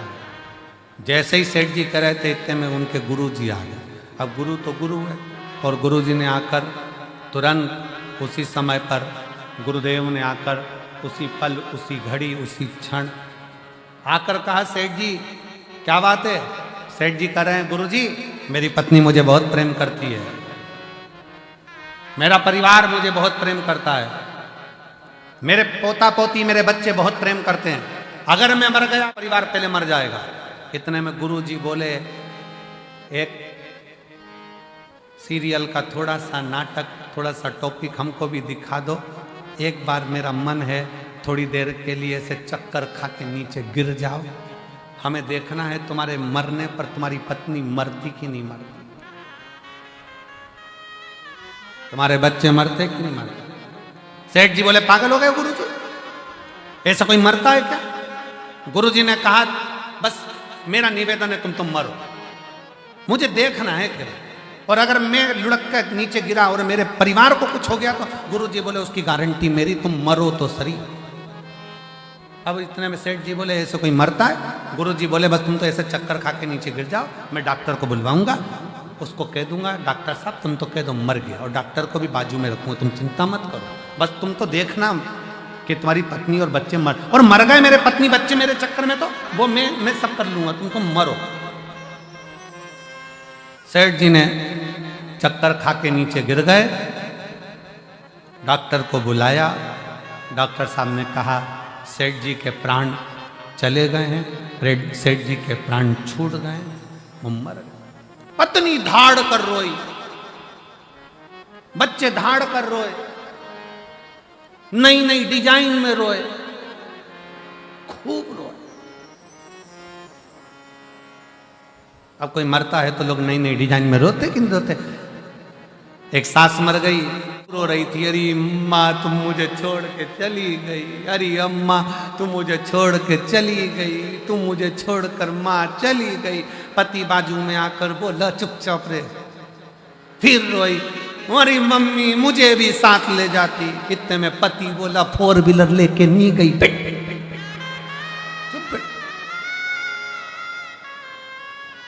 खूब। अब पत्नी रोई खूब चिल्ला चिल्ला कर। गुरुजी ने पूछा क्या हो गया। पत्नी बोली सेठ जी मुझे छोड़कर चले गए, गुरुजी मुझे छोड़कर चले गए, मुझसे बोलते तो सरी, मेरा क्या होगा, सेठ जी चले गए।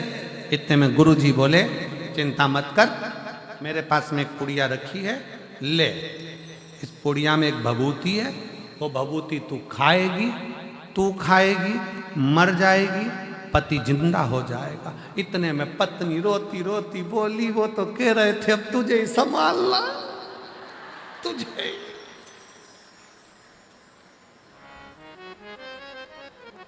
पति सो रहा था, उसने थोड़ी सी आंख जैसी खोली, मन में सोचा मैंने तो ऐसा कभी नहीं बोला। उठने वाला था, इतने में गुरुजी ने चिमटा खोड़ दिया, पड़े रहे, पड़े। थोड़ी देर बाद बेटा रोया। गुरुजी ने पूछा क्यों रो रहा है। पिताजी चले, पिताजी। ये भी नहीं बताया कि किससे कितना लेना था। बाप को लग रहा है मर गया, वो नहीं दिख रहा, लेनदारी की पड़ गई। तू क्यों रो रहा है। पिताजी ने तो कि ये ले बूटी, तू खा ले, तू खाएगा तू मर जाएगा, तेरा बाप तेरा पिता जिंदा हो जाएगा। इतने में बेटा रोते रोते बोला पिताजी कह रहे थे बेटा सारी दुकान अब तुझे ही देखना है, इनको शांति से जान दो, पिताजी को जान। बाप गुस्से में लाल हो गया, पिता गुस्से में लाल। छोटा सा पोता रो रहा था, तू क्यों रो रहा है। मेरे दादाजी चले गए, दादाजी चले गए। गुरुजी ने कहा ले ये पुड़िया तू खा, तू खाएगा तू मर जाएगा, दादाजी जिंदा हो जाएंगे। इतने में छोटा सा पोता गुरुजी के पास गोदी में आके बैठ गया। ओ गुरुजी तुम खा जाओ ना, तुम खाओगे दादाजी जिंदा हो जाएंगे, तुम मुंह पर।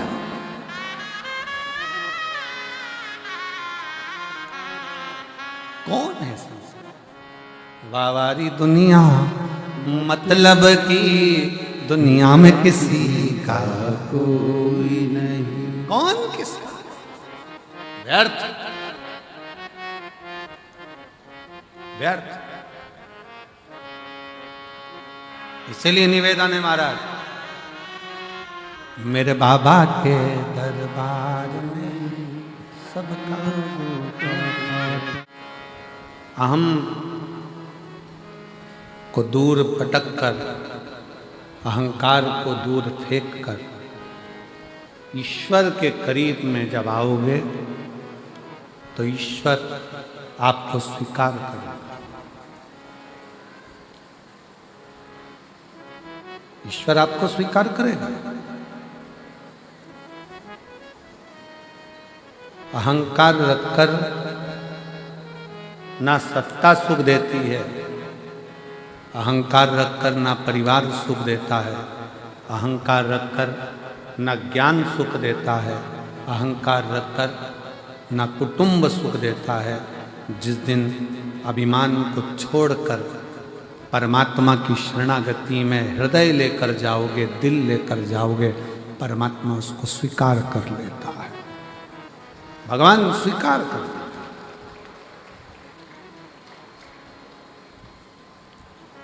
कामदेव के भीतर का अभिमान, अहंकार कामदेव को भस्म करा।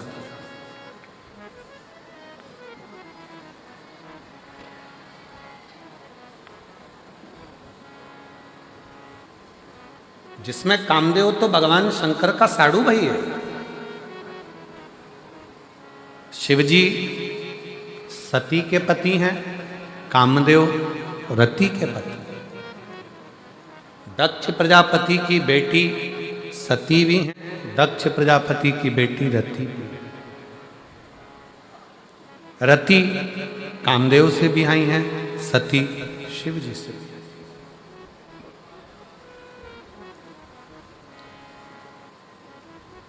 पर अहंकार, अभिमान, अहमता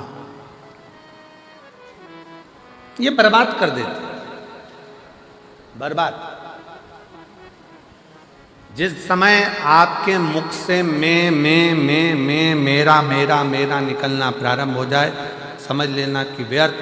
गुरु नानक देव जी महाराज जी का एक चरित्र बड़ा सुंदर आता है। बाल्य अवस्था थी गुरु नानक देव जी की, और किराने की दुकान पर, एक किराने की दुकान पर बाबा जी बैठे हुए। कोई आया 5 किलो चावल दे दो, कोई आया 5 किलो ज्वार दे दो, कोई आया 10 किलो बाजरा दे दो, कोई आया ये दे दो, कोई आया वो दे दो। गुरु नानक देव जी की बाल्य अवस्था की छोटी सी अवस्था में नानक देव जी बैठे थे। तभी एक ग्राहक आया और आकर बोला, 13 किलो मुझे बाजरा दे दो। बस नानक देव जी की बुद्धि में वो 13 ऐसी चित्तवृत्ति में आया कि अब जो सामान लेने आता है, नमक लेने आया तो 13 किलो, चावल लेने आया तो 13 किलो, बाजरा लेने आया तो 13 किलो, आटा लेने आया तो 13 किलो, दाल लेने आया तो 13 किलो। अब तो केवल 13 सेठ जी को मालूम पड़ा कि ये नानका तो बड़ा गजब का काम करे है कि सबको 13 किलो दे रहा है। कोई 2 किलो ले तो 13 किलो, और 50 किलो ले तो 13 किलो। नानक जी के पास आकर सेठ जी ने पूछा, ए नानका ये क्या कर रहे हो, सबको 13 दिए जा रहे हो। नानक जी ने कह दिया, इस संसार में कुछ भी मेरा नहीं, हे परमात्मा सब तेरा है, इसलिए 13 के भाव में सब।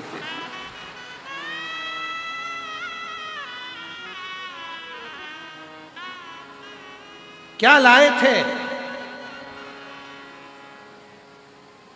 और क्या लेकर जाओगे?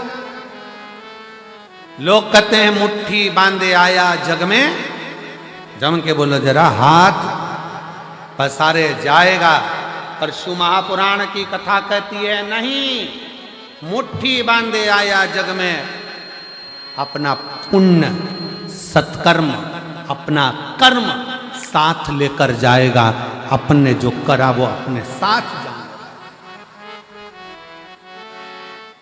कोई दूसरा नहीं।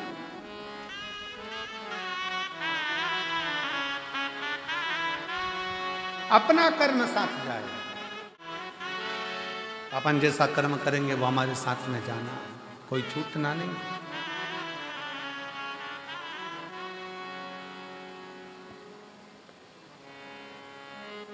शिव कथा कर रही है, भगवान शंकर का चरित्र कर रहा है।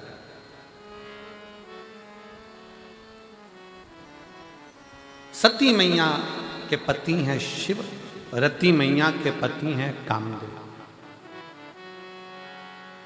थोड़ा सा अभिमान काम के भीतर जागृत हो जाता है और वह अभिमान कामदेव का नष्ट कर दिया जाता है, भस्म कर दिया। शिव जी समाधि में लीन हो जाते हैं, भगवान शंकर समाधि में लीन हुए और सती मैया को थोड़े समय के बाद भगवान शंकर का जो आनंद भाव आप सब क्या थे कि सती मैया जलकर भस्म हो जाती हैं, फिर वो क्रम माता सती का पार्वती के रूप में शिव कथा कर रहे। ब्रह्मा जी के मन में भी एक बार अभिमान प्रकट हो गया। ब्रह्मा जी के सम्मुख में आ गया था कि यह सृष्टि की रचना करने वाला मैं हूं, कोई दूसरा रचना कर ही नहीं सकता।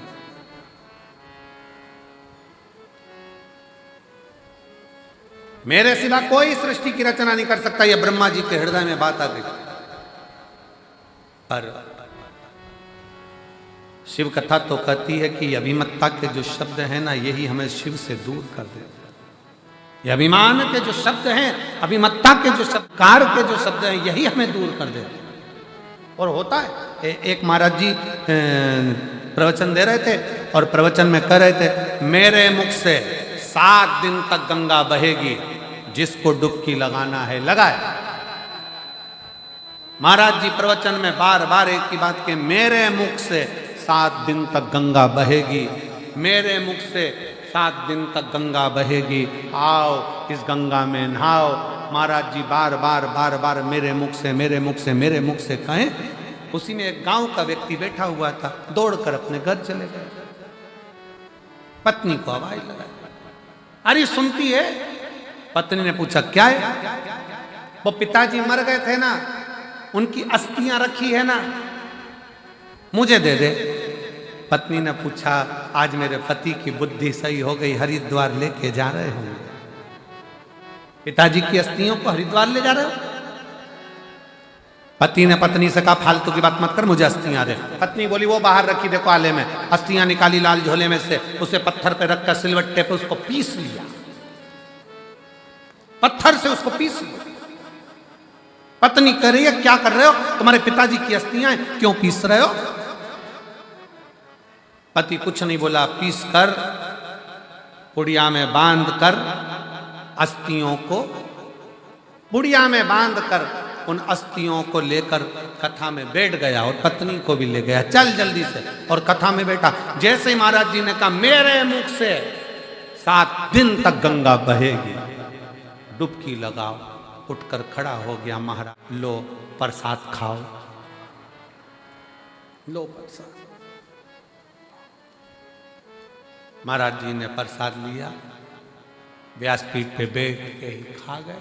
जो खाए तो दांत में वो चर्र बोले। अब जैसे ही वो चर्र बोले, महाराज जी ने पूछा, क्या खवा दिया? खड़े होकर बोला, महाराज जी पिताजी की अस्थियां बहुत दिन से रखी थी, पत्नी कहती थी गंगा में खवाओ, गंगा में खवाओ, गंगा में डालाओ, गंगा में खवाओ। आप रोज कह रहे थे मेरे मुख से गंगा बह रही है, 7 दिन डुबकी लगाओ। हमने सोचा हरिद्वार कौन जाए, अपने गांव में गंगा आई तो उसी में खवा दे।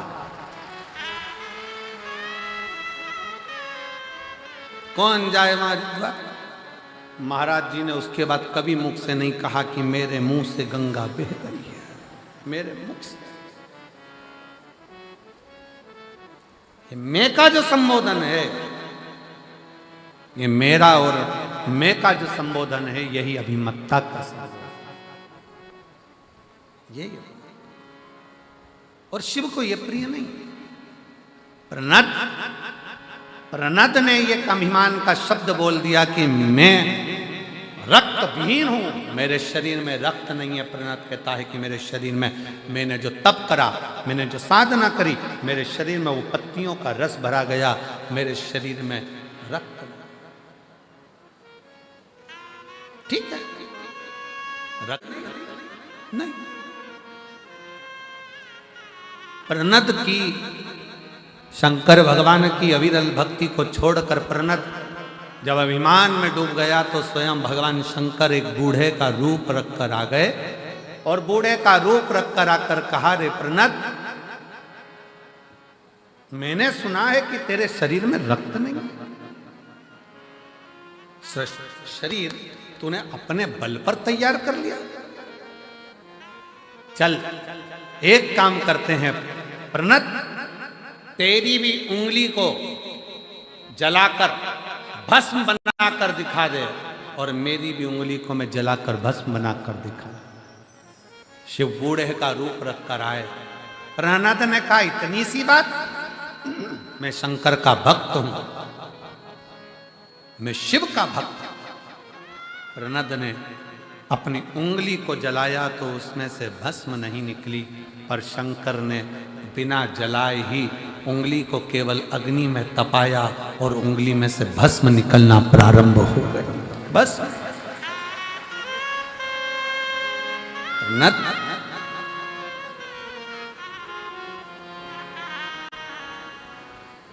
संसार सागर में आने के बाद कभी अपने मुख से ये शब्दों का संबोधन ना किया जाए कि मैं कर। एक पत्र है बड़ा सुंदर, देखिए।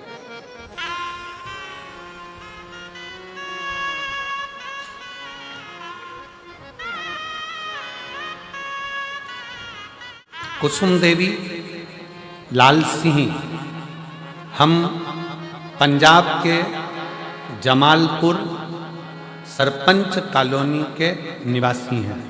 कहीं बैठे हों तो हाथ हिला सकती हैं।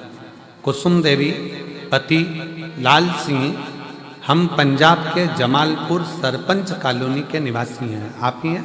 आ जाओ, एक बेलपत्र ले जाना, आ जाइए। मेरा मोबाइल नंबर ये है। शिव जी की कृपा का मैं क्या वर्णन करूं गुरुदेव। मेरे पति की जीभ के नीचे जीवान में 2 सुराख हो गए थे, 2 छेद जीवान के अंदर हो गए, सुराख हो गए। उसमें से पस निकलने लगा। डॉक्टर को दिखाया तो डॉक्टर ने कुछ और बता दिया। हमारे पास में इतना पैसा नहीं कि हम बहुत बड़े डॉक्टर के पास जाएं, इलाज करें। अब डॉक्टर बोले कि इसका हल तो केवल ऑपरेशन है और ये बीमारी कोई साधारण नहीं है, इसको हल्के में ना लिया, कोई बड़े डॉक्टर के पास जाओ, इलाज कराओ। हमारे पास में इतना पैसा नहीं था गुरुदेव।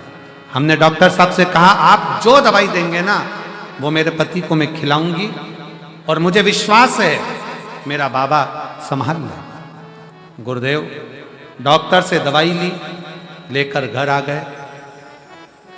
रिश्तेदारों के कहने पर शंकर के मंदिर में जाना प्रारंभ कर दिया। जाती पति को लाकर देती, बेलपत्री पति से खाते नहीं बनते, क्योंकि मुख में 2 छेद हो चुके थे जीवान के नीचे। आर पार 2 छेद हो गए, खा नहीं सकता था।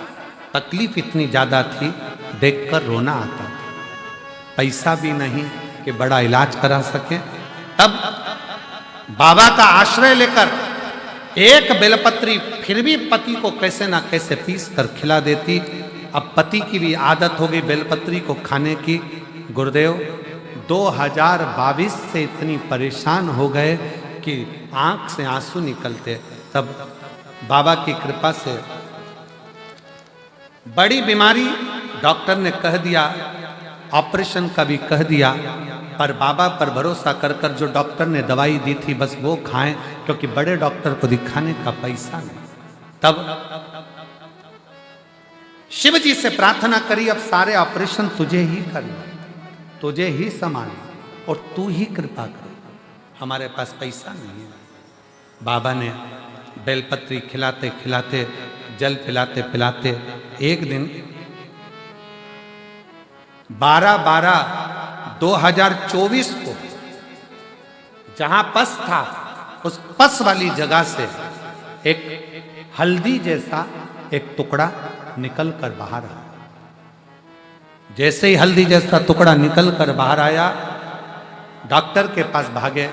डॉक्टर ने कहा यही तो ऑपरेशन की गांठ थी, ऑपरेशन से निकालना थी, पर यह बिना ऑपरेशन के निकल कैसे? जिसका मैं फोटो लगा रही हूं उस गांठ का, जो के सामने है, आस्था चैनल पर है, वो उस गांठ का फोटो देखिए। जो एलईडी पर देख रहे हैं, आस्था चैनल पर देख रहे हैं, वो उस गांठ का फोटो देख सकते हैं। डॉक्टर बोले कि इसी गांठ को निकालने का तो ऑपरेशन करना था। 12/12/2024 को गांठ अपने आप निकल गई। और बाबा, मैं क्या वर्णन करूं, बाबा का वो गांठ की जब जांच हुई तो पता पड़ा कि कोई बड़ी बीमारी नहीं है और बाबा ने संभाल लिया और वो ठीक हो गई। हम प्रणाम करने इस भटिंडा पंजाब की कथा में आए हैं। गुरुदेव, हमने 2024 की भी कथा सुनी थी, क्योंकि इनको कष्ट ज़्यादा था तो पंडाल में बैठकर विनय करी थी और बाबा ने पंडाल में ही हमको वापस बुला लिया। आज पूरी बीमारी को समाप्त कर दिया।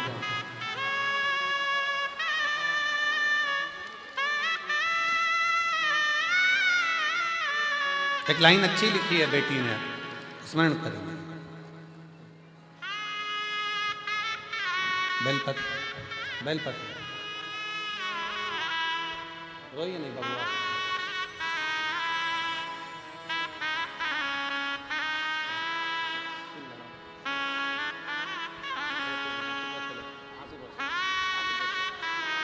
आंसू पोछो, आंसू पोछो।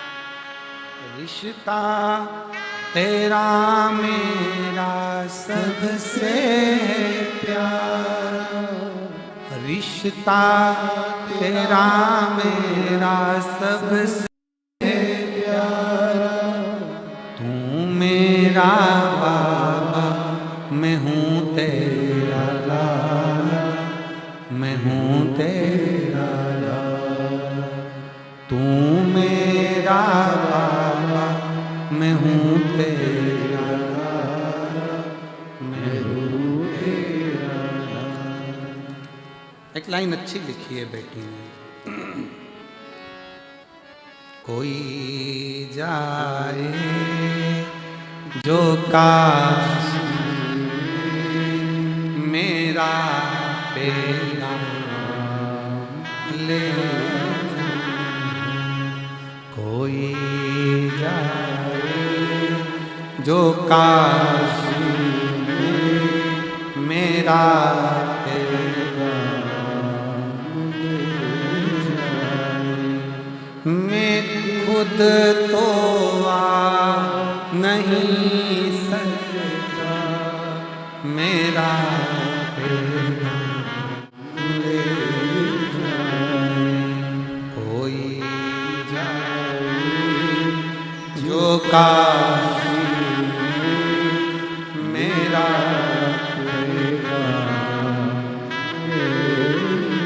बेटी ने पत्र में लिखा है, बड़े डॉक्टर को दिखाने का पैसा हमारे पास नहीं, ऑपरेशन बड़ा था, बीमारी बड़ी थी, डॉक्टर ने कह दिया था जरूरी है, पर कैसे कराते, खुद भी बिक जाते तो धन कहां से ला। तब शिव पराशर, शिव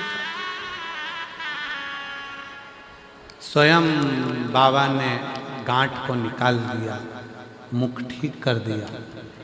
डॉक्टर तो कहते थे कि चीरा लगेगा, बिना फाड़े जीवान भी ठीक हुई, घाव भी ठीक हुआ और शिव ने संभाल लिया। वो है तो क्या गम है, क्या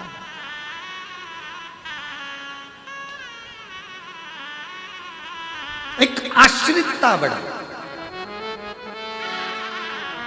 लोग कहते हैं शंकर जी पे चढ़ाया गया एक लोटा जल क्या करेगा? हम कहते हैं ये पत्र तुम्हारे पास ही रह जाते हैं, हम लेकर नहीं जाते। हम जहाँ की कथा करते हैं वहाँ के पत्र वहीं रहते हैं, उसमें उनके मोबाइल नंबर भी रहते हैं, एड्रेस भी रहता है। जाओ पता करो शिव तत्व में क्या है, शिव की भक्ति में क्या है, शंकर जी की आराधना में क्या है, शिव स्मरण में क्या है। आप जाकर मालूम, स्वयं जाइए, स्वयं भजन करिए, स्वयं कीर्तन करिए। हम तो छत्तीसगढ़ वालों से भी कहेंगे तुम्हारे भाग्य खुले हैं जसपुर वालों, जो 21 से 27 मार्च तक तुम्हें कथा श्रवण करने को 1 बजे से 4 बजे तक मिल रही है। हम रतनगढ़ वाले राजस्थान वालों से कहेंगे कि कोई पुण्य राजस्थान वालों ने करा होगा जो 11 से 17 अप्रैल की कथा तुमको मिल रही है। हम बिहार वालों को साधुवाद देंगे जो 21 से 27 अप्रैल की कथा सिंहेश्वर बिहार को मिली, कोई पुण्य। और ये भटिंडा पंजाब वालों को साधुवाद देंगे कोई पुण्य प्रबल हुआ, कोई 5 दिन की कथा आपको। श्रवण करो, धारण करो, अर्चना करो, प्रार्थना करो। यहां जब आओ अपना पूरा टेंशन, पूरी चिंता ये सोच कर आना कि हमने बाबा के भरोसे जा रहे हैं। हम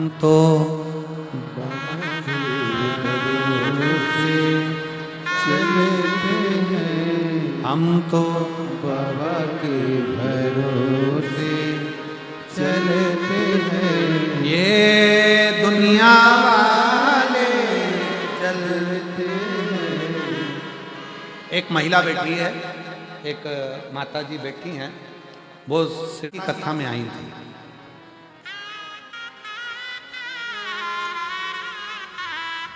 जिला फतेहाबाद, रतिया, हरियाणा की रहने वाली हूँ। संतोष शर्मा, पति का नाम जय सिंह शर्मा। कहीं बैठी हो तो हाथ हिला सकते। फतेहाबाद, रतिया, हरियाणा की रहने वाली हैं। संतोष शर्मा, पति का नाम जय सिंह शर्मा। कहीं बैठी हो तो हाथ हिला सकते, और बैठी हो तो बेलपत्र लेने के लिए आ सकते। गुरु जी एलईडी के पीछे हैं क्या? ठीक है, आइए। गुरुदेव,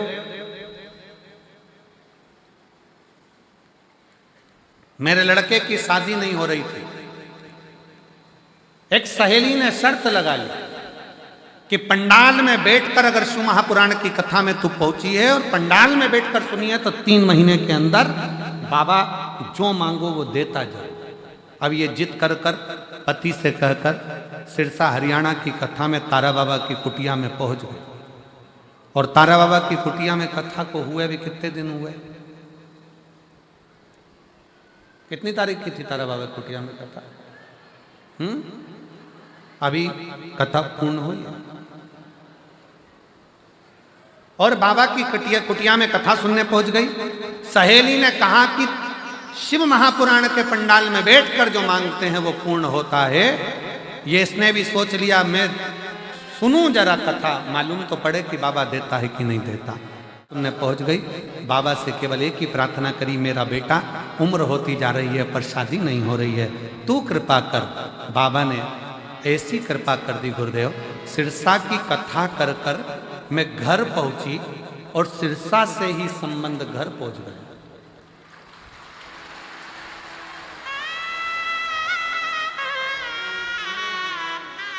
गुरुदेव,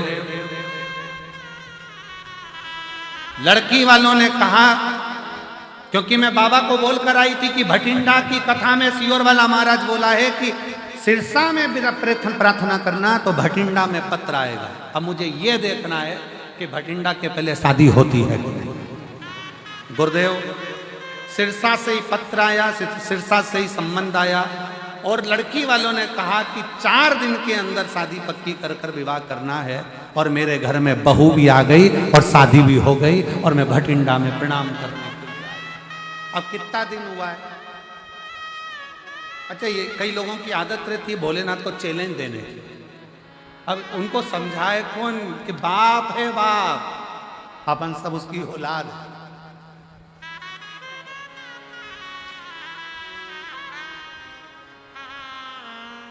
गुरुजी आज कथा में अपने बहू बेटे को भी लेके आई हूं।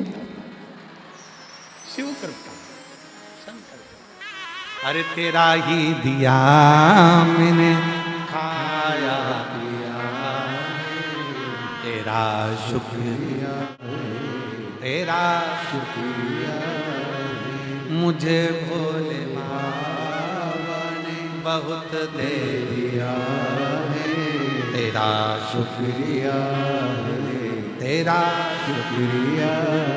अहम से दूर होंगे, शिव करीब होगा।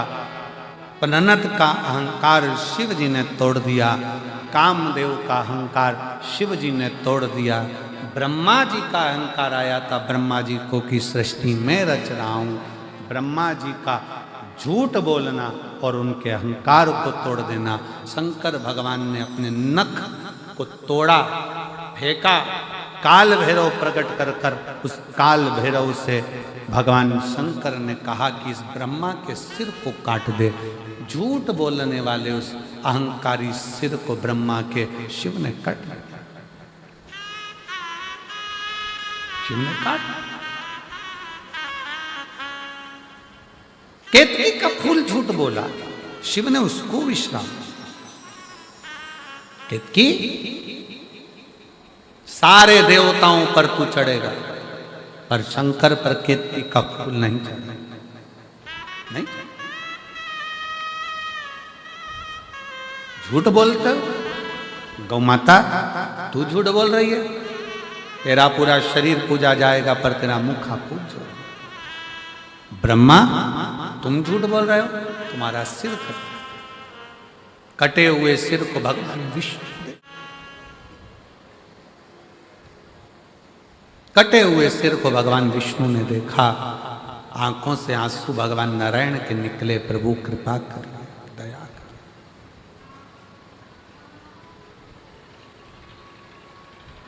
आप कृपा करो, आप दया करो, आप करुणा करो। ये ब्रह्मा जी का सिर है, इसको जोड़ दीजिए। भगवान शंकर बोलते हैं कि मैं नहीं जोड़ूंगा, क्योंकि इसने झूठ बोला, अहंकार रखकर इसने अपशब्द कहे। फिर निवेदन है, सब जगह पर झूठ बोलोगे चल जाएगा, पर शंकर की कथा में, शिव महापुराण में, शंकर भगवान के मंदिर में, शिवालय में, शिव के द्वार पर असत्य का प्रयोग मत करो। हम तो यहाँ तक मेरी जीजियों से, जीजाओं से, बेटियों से, बेटाओं से, मेरी माताओं से, मेरे भाइयों से निवेदन करना चाहेंगे, आप जितनी देर कथा में बैठो ना, उतनी देर घर से संकल्प लेकर आया करो कि मैं कथा में बैठूंगी, शंकर जी की झूठ नहीं बोलूंगी। किसी का फोन आया, पूछा कहाँ हो, कथा में बैठी। कई लोगों को शर्म आती है कहने में कि मैं कथा। गुरुद्वारे जा रहे हो, सेवा कर रहे हो, कहने में संकोच मत करो। फोन आया, गुरु के दरवाजे पर बैठे हो, गुरुद्वारे में बैठे हो, फोन आया कहाँ हो, संकोच ना करते हुए सत्य बोलिए कि मैं गुरु के द्वार पर हूँ, गुरुद्वारे में आज सेवा करने के लिए आया हूँ, आज लंगर सेवा कर रहा हूँ, ये सेवा कर रहा हूँ, आज वो सेवा, बूट उठाने की, जूता उठाने की, चप्पल उठाने की सेवा करने की। छाती ठोक कर कहो, सत्य कहो। शिव की प्रियता सत्य में, इसलिए सत्यम शिवम। जहां सत्य है वहां शिव है, जहां शिव है वहां जीवन सुंदर है। बस यही जीवन का एक सार तत्वता है कि सत्यम शिवम। झूठ क्यों बोल, असत्य क्यों बोल?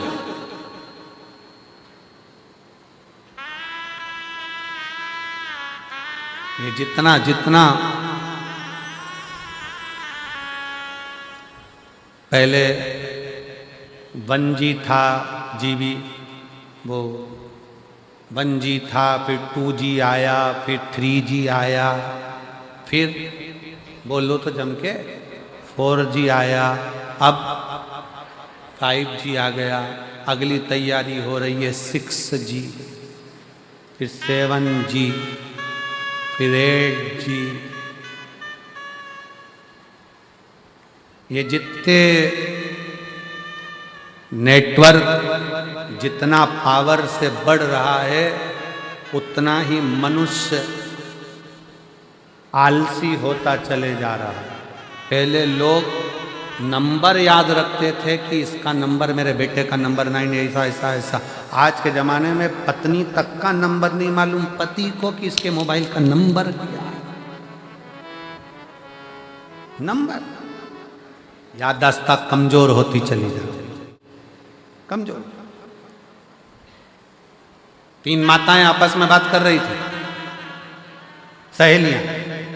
तीनों ने कहा, हम एक बोली मेरा पति बहुत भुलक्कड़ हो गया, दूसरी बोली मेरा भी पति सब भूल जाता, तीसरी बोली मेरा भी भूल गया। तीसरी ने पूछा क्यों री तेरा पति क्या करता? तो कहा कल कथा सुनने गया था, चप्पल भूल आया। दूसरी बोली तेरा तो फिर भी ठीक है, मेरा पति तो प्रसाद का दोना, खुद का इतना सारा प्रसाद मिला था वो सब छोड़ आया और दूसरे का प्रसाद उठा के लिया है, तब भूल गए, प्रसाद तक को भूल गए। तीसरी बोली तुम दोनों के पति तो फिर भी ठीक हैं। कल मैं बाजार में से, मंडी में से सब्जी खरीद रही थी, इधर से मैं सब्जी खरीद रही थी, टमाटर, वो मेरे बाजू में खड़ा होकर खरीद रहा था भिंडी, और मेरे पास में आकर बोलता है बहन जी मैंने आपको कहीं देखा है। अब बताओ तुम्हें क्या करूं?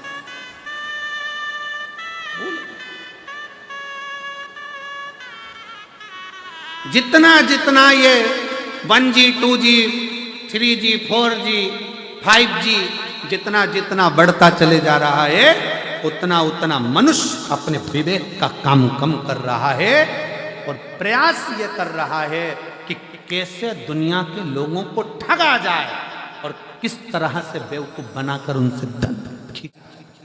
मेहनत से कमाने के लिए आगे नहीं बढ़ रहा। आज के जमाने में जरा पंजाब में रहते हो, पंजाब में रहते हो तो पंजाब के गांव में जा जाकर पूछिए, आज के जमाने में अभी गेहूं की फसल आई होगी, फसल काटने वाले कम मिलते हैं, इसीलिए लोग जमीन नहीं करते। लोग शहर की ओर क्यों भाग रहे हैं? क्योंकि काटने वाले नहीं मिल रहे। आज के जमाने में फसल काटने वाले कम मिलते हैं, गला काटने वाले ज्यादा। खेती क्यों छोड़ रहे, फसल क्यों छोड़ रहे, जमीन क्यों छोड़ी जा रही? क्योंकि इसको संभालने वाला ही नहीं, इसको देखने वाला। सत्यमय जीवन जीने का प्रयास करें, सत्य।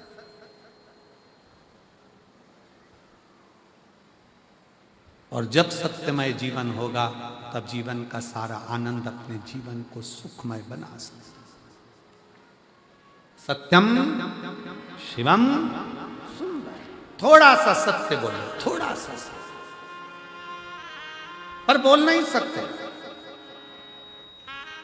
प्रतिदिन घर में तुम्हें झूठ बोलना ही पड़ता है। पत्नी रोज श्रृंगार करके आती है, सिर पे पल्लू लेकर, डायरेक्ट पूछती है कैसी लग रही है। अब अच्छी नहीं भी लगे तो भी कहना पड़ता बहुत अच्छी लग रही है। कई बार पति पूछ लेता है पत्नी से, मैंने तुझे चूड़ी दिलाई थी वो कैसी लगी? अब भले पत्नी को पसंद ना आए फिर भी कहते अच्छी लगी, बहुत बढ़िया। झूठ। सत्य का जीवन जियो, थोड़ा सा जियो, ज्यादा नहीं तो कुछ जियो, पर सत्यमय जियो। सत्य। शिव कथा कह रही है, काम भस्म हुए माता सती स्वयं। थोड़ा सा अभिमान हृदय में लेकर आ गई थी कि दक्ष की बेटी हूं, जलकर भस्म हो गई। हिमालय राज के घर में माता सती का जन्म हुआ और वो हिमालय राज के घर में माता सती पार्वती के नाम से विख्यात हो गई। और माँ जगत जननी जगदम्बा पार्वती जी ने शिव जी की आराधना करी और भगवान शंकर की आराधना कर कर पार्वती और भगवान शिव का मंगल विवाह हो रहा है। जोरदार ताली बजाकर भगवान शंकर के मंगल विवाह की झांकी का दर्शन